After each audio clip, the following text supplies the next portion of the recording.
চীনের বেইজিংয়ে বিজয় দিবস কুচকাওয়াজে চমকপ্রদ এক তথ্য ফাঁস হয়েছে। চীনা প্রেসিডেন্ট শি জিনপিং ও রুশ প্রেসিডেন্ট ভ্লাদিমির পুতিন আড্ডা দিচ্ছিলেন। সিসিটিভি ফুটেজের মাধ্যমে জানা গেছে সে সময় তারা অঙ্গ প্রতিস্থাপনের মাধ্যমে অমরত্ব লাভ নিয়ে আলাপ করছিলেন।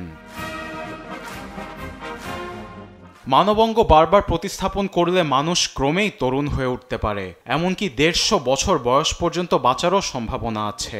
রসিকতার সুরে এমন মন্তব্য করেন রুশ প্রেসিডেন্ট ভ্লাদিমির পুতিন। তবে অঙ্গ প্রতিস্থাপন যে জীবন বাঁচায় তা নতুন নয়। শুধু যুক্তরাজ্যে গেল ৩০ বছরে ১ লাখের বেশি মানুষের জীবন রক্ষা করেছে এ প্রযুক্তি। ৫০ বছরেরও বেশি সময় কার্যকর থেকেছে অনেকের কিডনি।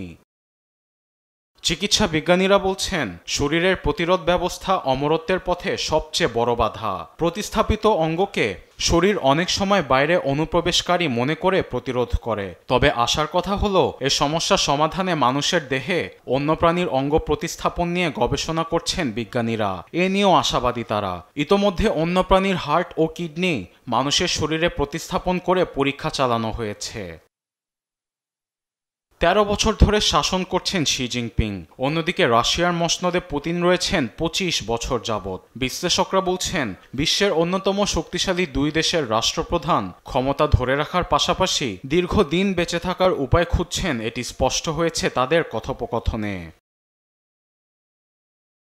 বিশ্লেষকরা আরও বলছেন অঙ্গ প্রতিস্থাপন চিকিৎসা বিজ্ঞানের বড় অগ্রগতি হলেও অমরত্ব এখনও কল্পনার জগতে।